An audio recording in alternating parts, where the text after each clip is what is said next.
Hey everyone, it's Rob with Four Songs. So I know I said it would be a while before my next episode, and that's kind of the case. And unfortunately, it might be a bit before my next one because I just don't have much time these days. I got a lot coming though, so it's not like I don't have things coming out.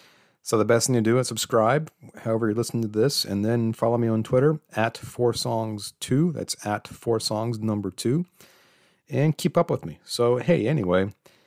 This is a bit of a unique episode. It's the first time I've had Tony from the Pug on in a while, and we recorded this live in his house. It was right before the Poetry Show in March of this year, March 2022. And if you've been following me on Twitter, you know that it was a hell of a show. It was a release. It was cathartic. It was, that big 2-year anniversary of the last time they were here, or right before the world shut down. And just so you folks who don't know what poetry is, and if you don't, I'm sorry for you. Poetry is songs of the Pogues, sung by Spider Stacy and Kat O'Riordan, original members of the band, backed up by the Lost Bayou Ramblers. And that's a band headed by Louis Michaud, who I've had on this show 2 times. And he's just a brilliant musician, consummate professional, humanitarian, philanthropist, you name it, all-around good dude. And, it's funny because the show that we saw in March of 2020, right before the world shut down, was that last night that a lot of us had that was normal. And so to go back almost 2 years to the day and almost relive it, like I said, it was just, I can't put it into words. So leading up to that, Tony and I got together at his place, and it was the first time we'd done something in person since, ever, because we have only known each other since the pandemic started. And, we've been kind of kicking around an idea for a conversation that started this winter. It was such a miserable winter on the East Coast. It was cold, wet, and rainy and snowy. And, it's been kind of a cold, wet, and rainy start to the spring, too. And one of these days, my backyard's going to dry out. I just don't know when that will be. That's neither here nor there. But the point is, Tony and I were texting one night in January when there was about a foot of snow on the ground and talking about our favorite Clash songs and kind of got the idea, hey, it'd be fun to talk about what our favorite Big Auntie Dynamite or Joe Strummer solo songs would sound like if they had been done by The Clash. I mean, we could all talk about our favorite Clash songs all day and all night long, but we decided to make it a little bit more interesting by bringing up stuff that Mick Jones or Joe Strummer did without the other and what that would sound like. Well, of course, we can't recreate that sound, but, what would have been a great BAD song that would have just been brilliant had the Clash done it, and vice versa for Joe Strummer's solo career. So that's what this is. It's just a conversation of 2 guys talking about their favorite band. And of course, other bands pop in, other people pop in. We talk about the Lost Bayou Ramblers and the Poetry Show. We talk about Yasmin Williams. We talk about Big John Stanton. We talk about Don Letts. You name it. It's a really fun listen. So I don't want to go too much longer because I can't really describe it that well because it is just a conversation. It's just 2 guys talking about music. So hope you like it. And hey, try to play along online. If there are songs that you love by BAD or Joe Strummer that you think would have been just amazing Clash songs, let's hear it. So I'm just going to turn over to Tony. Here we are, me and Tony coming from his place in Washington. Enjoy. All right, well, this is a special episode of 4 Songs. We are on location here at Shea Pug, and we're going to be talking about, who knows? We'll just kind of see how it goes. So Tony is here. How you doing, Tony? I'm doing well enough. Seems like things are getting back to normal from the last time we talked. Yeah, it's been a while. So it's coming at a time where by the time this comes out, the show will have already happened, but the Poetry Show with the Black Cat, with the Lost Bayou Ramblers and Spider Stacy with Kat O'Riordan. I always pronounce that wrong. It's a milestone for me and for us because we were there. We didn't know at the time that we were both there, and it was the last normal night for many of us for a long time. So the timing it's interesting. I don't know if interesting is the word, but I went to that show with my partner Solly, and then that was a Thursday night. Friday night we worked. Saturday morning I went to a basketball game. It was at Georgetown. Then I did a couple shots at the Irish Channel, and went home and made a few phone calls and shut everything down for 450 some days. And now it seems like we're coming out of it, and it's going to be the same show that I am using to mark the occasion. Yeah, that's because that's also in a way that kind of led to, I mean, that wasn't the reason why I started the podcast, but it was just an exhilarating night for folks who grew up listening to the Pogues. And that was actually the first time I'd seen the Ramblers. And you could tell there was the chemistry they had, and it just really was a special night. So anyway, hopefully, I'm sure it'll be just as good this time. We won't have a review because anyway. So, we're a couple months ago, I think there was about a foot of snow on the ground, which I think might be coming back tomorrow. But with the 50 to 90 mile an hour winds. Yeah. And one more adventure. Right. And Tony and I were texting. I think I'd had a few bourbon barrel beers and kind of had the idea it'd be really cool to talk about our favorite Clash songs. And then I thought, well, everyone talks about their favorite Clash song. And maybe if we did something a little unique and talk about our favorite Big Buddy Dynamite or Joe Strummer solo songs that would have been really good Clash songs. And so we thought that'd be kind of cool. And it just took a while for us to get it scheduled because, as Tony suggested, things were coming back online and we were all just getting crazy busy. So we got some time here. It's a Friday night, and I had to kind of set some little ground rules for this because I figure we can't talk about Cut the Crap because that's technically a Clash album. But I am going to talk about it. Okay. Never mind. No, I mean, I've been thinking about it a lot, and that episode about Cut the Crap is a great episode. And go ahead. I don't want to interrupt, but I'm breaking the rules. Yeah. I'm breaking all the rules. That's what the Clash would do. So never mind. So in my mind, I thought, okay, we can't talk about Cut the Crap. So I didn't think of that. And then I thought of another. There was a Big Buddy Dynamite. Oh, we can't talk about Number 10 Upping Street because Joe co-wrote and co-produced that album. And is that the other one you're going to pick from? Mm-hmm. Okay. So we'll keep that one going because they did co-wrote I can't talk. I'll edit this later.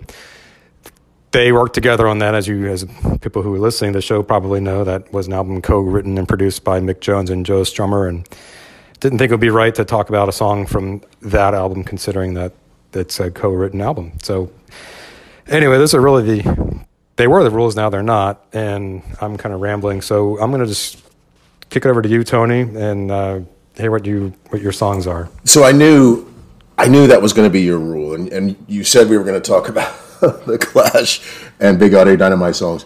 And first of all, this is totally not a nerdy thing for us to be doing this on a Friday night. It's very on the last spring night we're going to have for 2 weeks. and this is, I was thinking about it today. This is not a criticism of Big Buddy Dynamite per se, because I love Big Buddy Dynamite. I thought it was a great project, and there was a night at the pie shop where a bunch of local bands did all Clash songs, and I cannot remember what the occasion was. It wasn't the anniversary of Joe Strummer's passing, and it wasn't Clash Day, but for whatever reason, there was a night at the pie shop where all these bands did a bunch of Clash covers, and it was really the first night that I was out, in a bar, in a crowded place, as we were winding COVID down, for lack of a better term, and everybody at the show kept talking badly about Mick Jones, and I always thought that, Joe Strummer's clearly my hero, but Mick Jones, I think, gets criticized a lot. And then we talked about this, and I know that you have different feelings on Cut the Crap than I do. I love that song, This Is England, and I thought that I continuously think that had they done that together, it would have been even better. Yeah. And again, I'm not going to nerd out on all the brilliant things that I think Mick Jones does, but I just think he would have changed that song just enough to make it even better.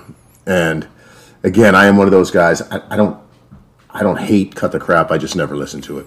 Yeah, I tried after that episode, and it just does not grab me. And I don't know if it was their partnership that made it that way, because all of Joe Strummer's solo stuff I clearly love. So it was just who knows what the mental drop I have is on that album, but I think if they had done This Is England together, it would have been fantastic. Yeah, I agree. I mean, and Cut the Crap was the first Clash album I ever bought. It was by accident. I think I've explained or talked about on the show. I was 12 or 13, and my friends were all somehow growing up in Frederick, Maryland. My friends were into punk rock. I don't know how that happened. It didn't last too long, but I got into it because I went to Sam Goody at the mall and looked for the most punk rock looking cassette I could find, and the one with the picture with the mohawk and the guy, like, that's got to be punk rock.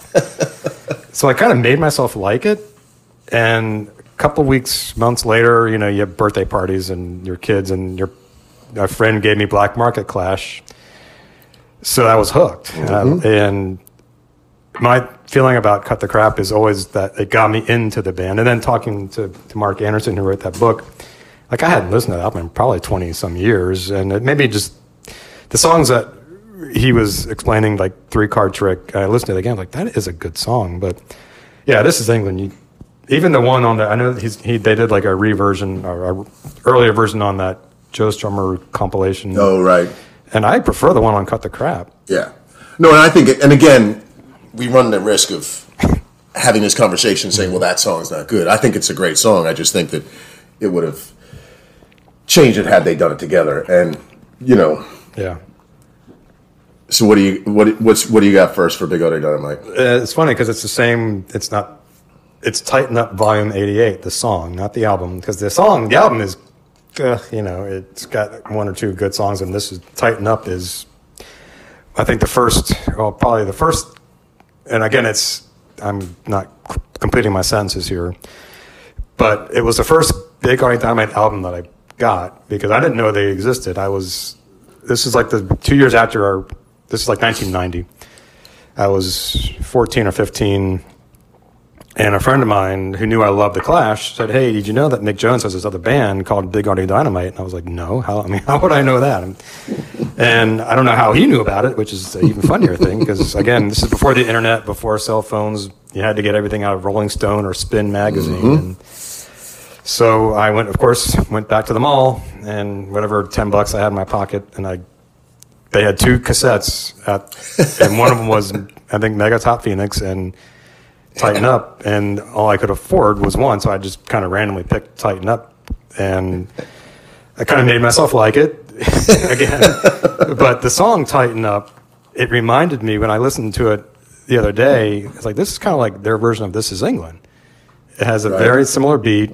Lyrically, it's kind of the same, kind of England is this dark, gloomy place, and Thatcherism is running wild, and it's talking about the class divide, and I really liked it back then, and I was thinking, can you imagine like that music with This Is England, those lyrics, just how much more powerful that could have been. I don't know. It's kind of, I don't know why that's the one, because there's so many other songs like from the first album, This Is Big Other Dynamite, like A Party, or even Bottom Line could have been like the last great Clash song. It's really, it's, and I don't know if like Beatles fans have these discussions, and so similarly, again, without the internet, I went away to college, and I was home for a break, and went to Posers, and Bottom Line came on. I was like, oh my God, what is this? And it was Mick Jones, and the technology too. I can remember,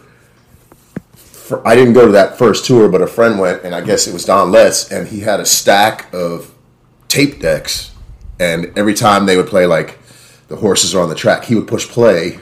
That would be how they did the samples back then, because it was a totally different, just the technology was different. And I think that they were, again, I think that they were incredibly clever and very creative. And again, I'm going to cheat on you here, Rob. Mick Jones, after the Clash, he also, it was a coin toss between Big Other Dynamite and General Public. He produced that first, or he played on that first General Public record. And so that Harrow Road, the ska song, I always think would have been great if the Specials or the General Public had done that. And now that Dread Zone song is clearly the next chapter on that Harrow Road ska version. Yeah. And, it's really, that's one of my favorites again, because clearly I'm always stuck on the ska. Yeah, but when I was thinking through this a little bit, and thinking about Cut the Crap, and then some of the I always have the hardest time saying Big Audio Dynamite. I don't know why, but I was thinking that to me it just shows Topper Hedden he was the engine, or the oil maybe. And Strummer was the engine, but Topper was the oil that made it all work. And you take that element out, and even though I going to the Strummer song, like I would probably go with Gangsterville. Yeah. Ooh, yeah. I mean, first solo album, and again, it's just funny because I heard these. Again, I was probably 14 when I heard Gangsterville, and I think I had that before I got the Big Audio Dynamite cassette. But that's the one. I mean, Strummer has a lot of fantastic solo songs, but that's the one that I first ever heard. And yeah. And again, like, then what was the? We're gonna deviate a little bit. The Strummer song that was on the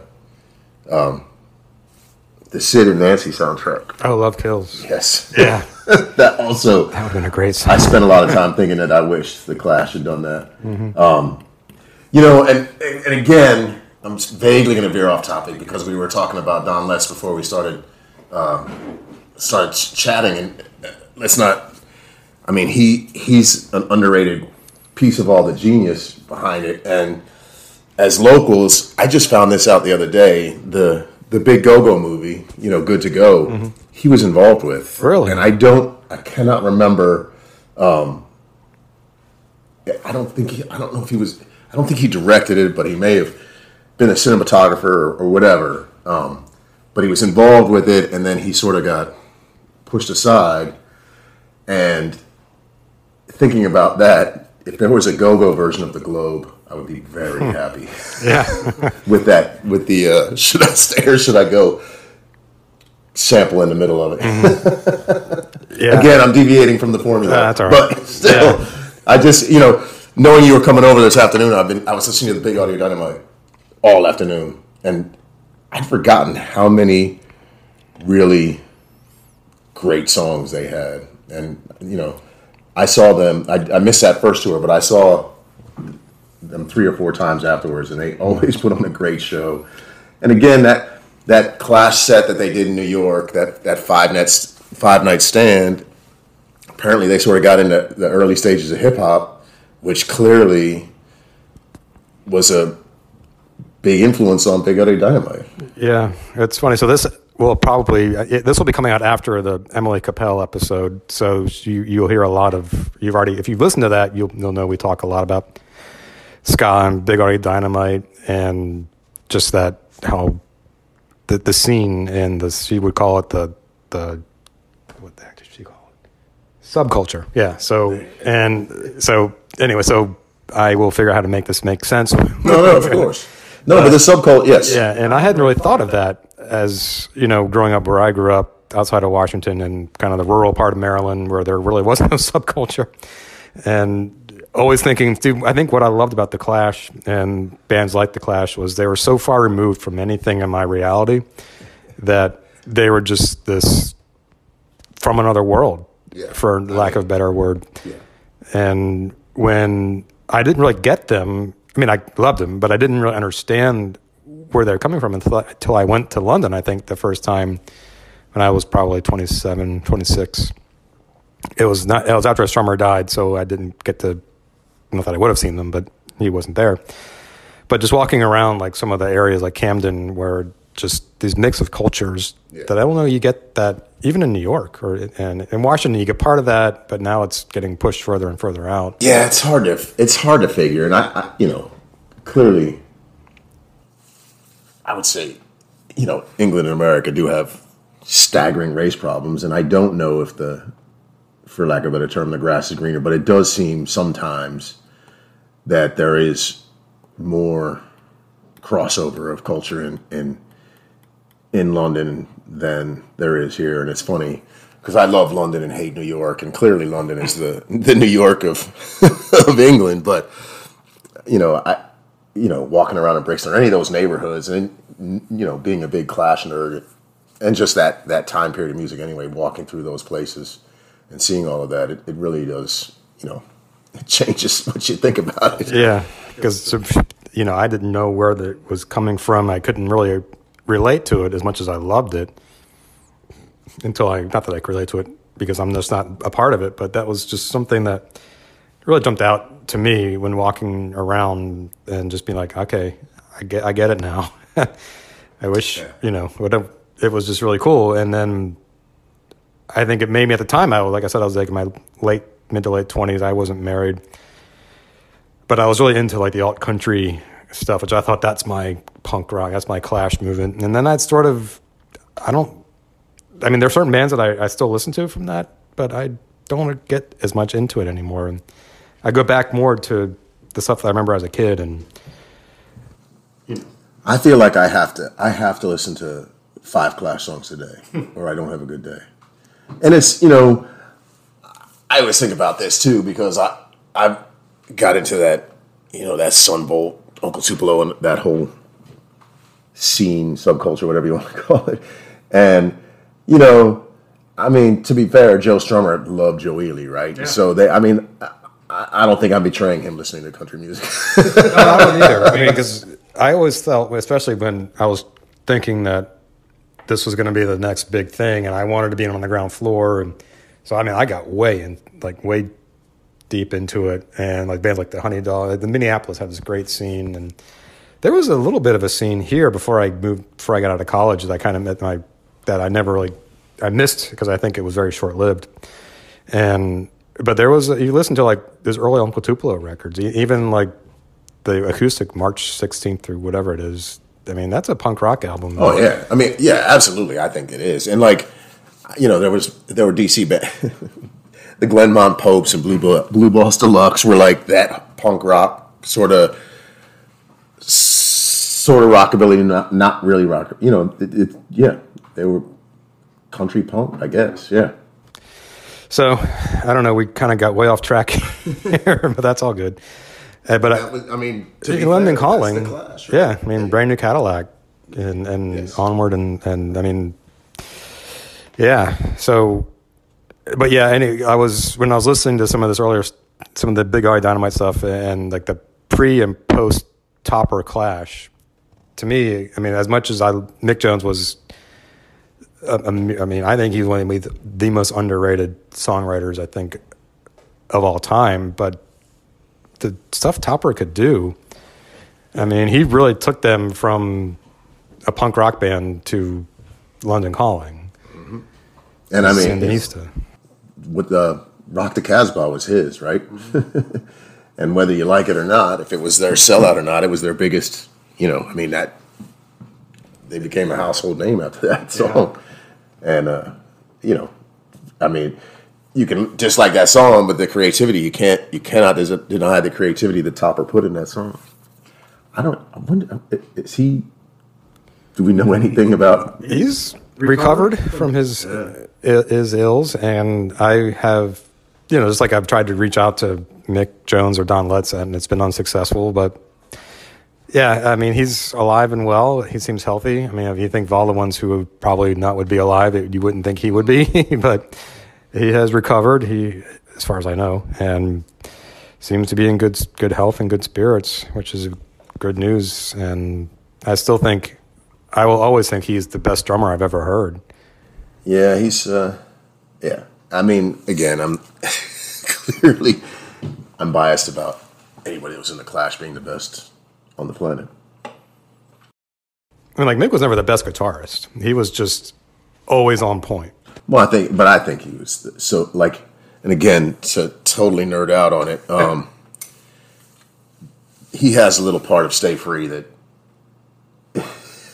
it's just it's so nerdy, but he says, I practice daily in my room, and then he just plays that teeny little guitar riff, which is the most clever, funny little thing, and it makes that song for me. Every time I hear that, I'm like, oh man, he thought that out and put that little guitar riff in there. Oh, I definitely think everything he did was always on point. Like it was never off key or not even off key, but just, I hate to use the word tasteful, but you listened to everything he did. It wasn't flashy. He wasn't like Vernon Reid trying to like, just rip his guitar, or Joe Satriani, or now I'd say Yasmin Williams, who is just an amazingly talented guitarist who can just do amazing things. Mick was not going to be that kind of player. You know, and we can't forget about Carbon Silicon, right? Yeah. Saw that show, 9:30 Club, with what's the fella from Generation X, right? Yeah. That was a fun show. And, like, it was just, it seemed like two dudes just sitting in their room messing around on a guitar. And then all of a sudden, in the middle of it, they played a Clash song and then they went back out of it. I was just like, oh my God, that was it right there. That's why I came for this, and then had a great night anyway. I remember when that happened. I think there's this weird period from like 05 to maybe like 2011 where I just missed everything. I don't know, I wasn't on the right mailing list or what, because stuff would sell out or stuff would just come and go, and because I wasn't getting like the weekend section as much as I used to. And again, I mean, the internet clearly changes all your going out, you know, the show ticket sales and everything. It's a different beast now. Oh yeah, and it's for good or ill, I guess. But so we kind of went way off track there, but it's what it's all about. And this is like a jazz performance. We were freestyling, yeah. We were improvising. You know what's funny, and this is way off base. We were talking about go-go music earlier in this discussion, and there are two things about go-go music that I'll never forget. One of them is that I never really knew what it was until I was in college, and I had a friend from New Jersey had loved hip-hop and all kinds of music I'd never heard of, but we shared a like for reggae, and he actually got to know some reggae artists, and one of them played at his wedding, which is pretty awesome. And we were just getting to know each other. I said, yeah, I like go-go music. I was like, what's go-go music? I've never even heard of that. And he's like, no, it's from D.C., and you're from D.C. I was like, I'm not really, I'm from Maryland. And I was like, I don't know what you're talking about. But then when I heard it, I was like, I know that sound. That's the sound when you go to the Metro Center, and there's kids playing these big buckets. Yep. And I always loved it, but I never knew I just figured they were just playing drums, and that's just it was a sound that I remembered hearing distinctly. And then when I heard like Chuck Brown finally, when I was too much older, I was like, I know that beat. Yep. That's what makes it go-go. You know, and here's a total nerd out thing that I just now remembered. And I think that Medicine Show, they might have done a release on a 12-inch on Def Jam. Oh, really? And I saw them at the old 930 Club, and as I was walking in, I heard somebody say, "Yeah, there's these young kids, these young black kids opening for them." And I was like, "What?" And I was like, I mean, it couldn't be the Pastaducci. I was like, who is it? And so, of course, it was Junkyard Band, because Junkyard Band had released Sardines on Def Jam as well. And so I guess Rick Rubin or somebody put the two of them together, and it was fantastic. I forgot all about that until right now. That's funny. Well, the only reason I really listened to go-go after my friend Ryan had got me into it a little bit, but that was early on in my freshman year, I think. And Ryan was way ahead of me in terms of music taste. And when I started dating my wife, she had that Eva Cassidy, Chuck Brown Christmas. Yeah. And she loved Eva Cassidy, but she wanted to get all of her stuff. And that's when I really started to listen to Chuck Brown. And that guy could sing. I mean, outside from the usual stuff you hear, he had a hell of a voice. Yeah. We are a scant block and a half from Chuck Brown Park here. It's right across the street. Yeah, that Eva Cassidy, again, as we go far, far adrift, that Eva Cassidy Chuck Brown album is sensational. Yeah, I mean, and my wife, she has all kinds of Eva Cassidy, and boy, that's talk about something being gone too soon. I mean, she would have. Yeah, it was a magic album. Yeah, we've gone well adrift. It's fine. Yeah, that's cool. Yeah. It's the whiskey. So I don't really know where we're going to go from here. I mean, I think that we're going to just keep calling Mick Jones until we can get him to come out here. Yeah. Maybe I'll have a couple pints at the Pug, and we can talk about Big Ugly Dynamite records. There you go. And Don Letts he can produce the video for us. It'll be good fun. Yeah, maybe he'll listen to the Emily Capel interview, and he'll be like, I got to get on that show. We can get Crooked Beat to come over and sell a couple records. So, well, I mean, it's been cool because going back to, I think we talked at the very beginning about the Lost Bayou Ramblers show. So I interviewed Louie about September or October, and that's the episode that I think Tony heard the first time. So that's how we got to know each other. And that big John Stanton. Yeah. Talk about you're a go-go expert. I mean, he knows, I think he's, again, like my friend Ryan, just way ahead of me in terms of taste. And that's the thing, like back then, I don't know how, people thought I was weird in how I got into these bands that they were all pretty much all major labels, and it wasn't hard to get these cassettes back then. But like people like Ryan and Stanton, how they heard about these bands and music is just incredible.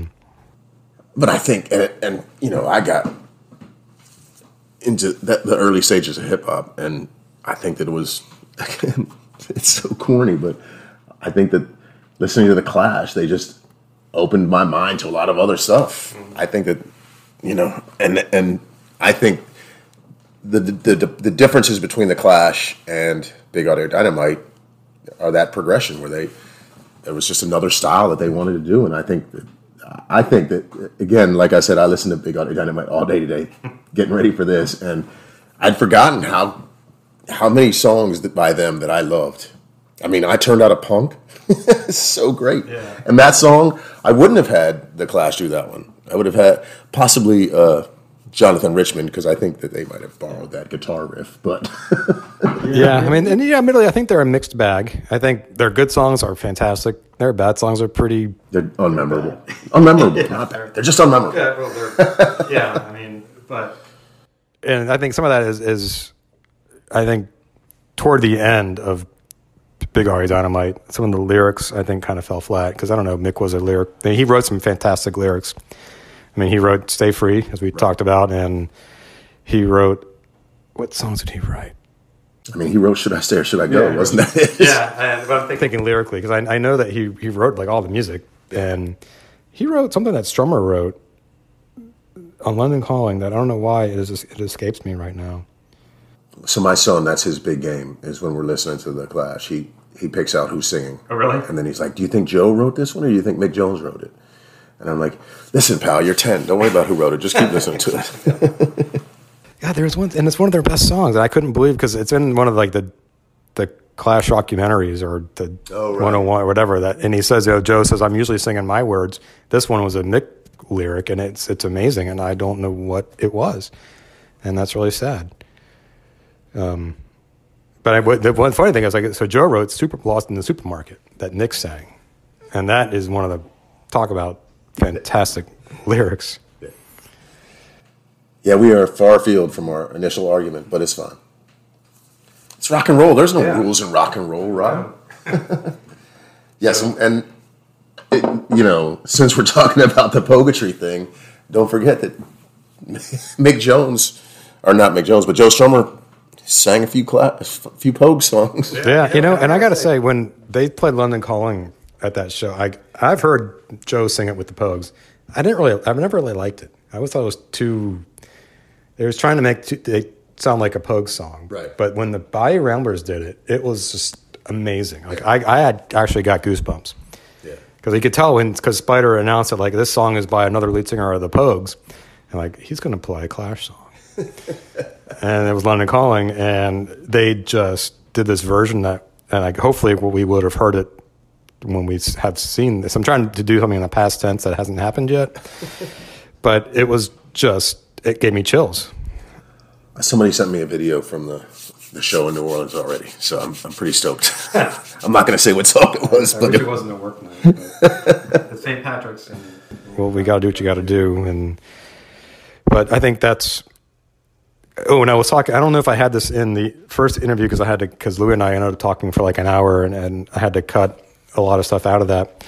But he told me that it was Joe Strummer that actually turned the Pogues onto Cajun music. I mean, it makes sense, right? Yeah. And I think that there's a David Simon connection there too, because, when Steve Earle, I guess when they were filming Treme, Steve Earle was down there, and Steve Earle did a song, I think, with that Johnny Come Lately, I think is with the Pogues, right? And so I think that David Simon was helping put that all together as well when they were filming Treme. I'm fairly excited. Yeah.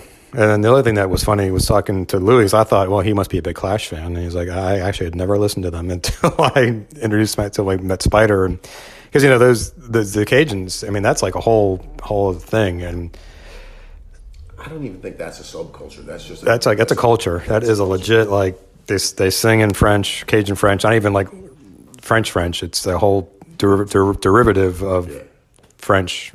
And it's just something, again, I mean, you hear the cliche version when you're on Bourbon Street, but the real deal, I mean, that's the Ramblers, and it's in their blood, literally in their blood. And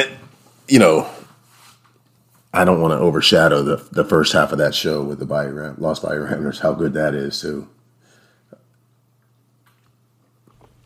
Yeah. So we have totally lost track of our original conversation. Clearly, we're beside ourselves with excitement. Yeah, and it's already happened by the time you would have heard this. So, and I think their tour is, if I get this out in time, is still going on. I don't know if I'll be able to wrap this out in time. So, hopefully, you saw them.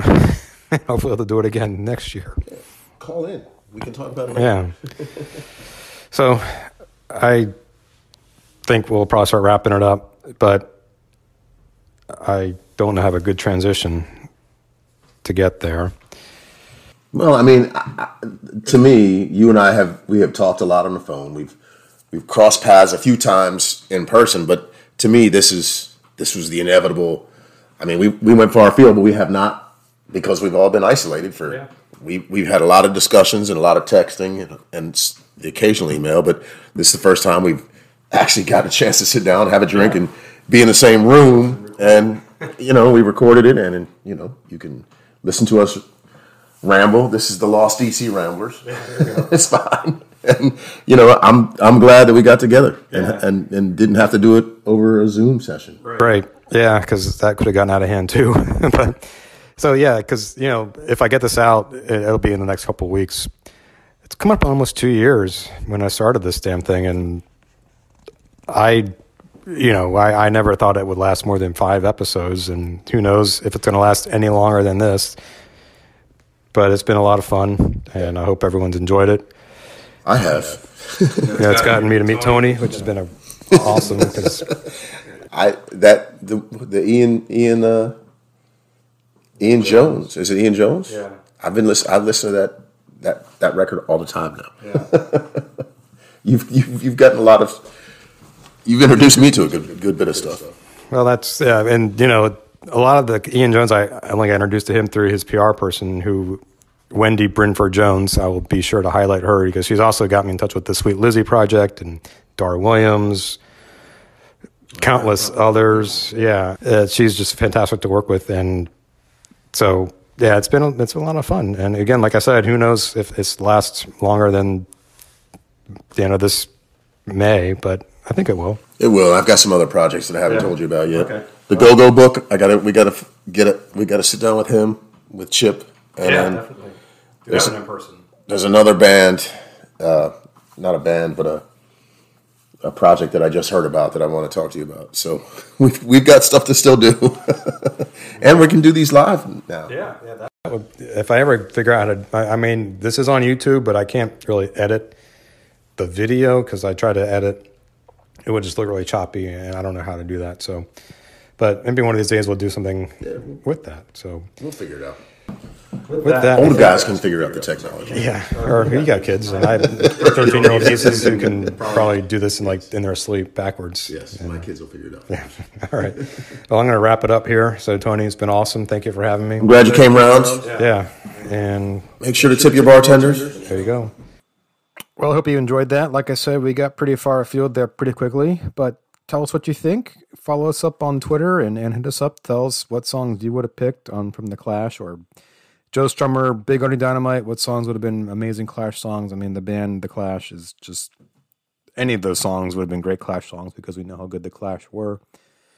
Anyway, this was just a fun exercise. I hope you enjoyed it. I will talk to you all soon and see ya.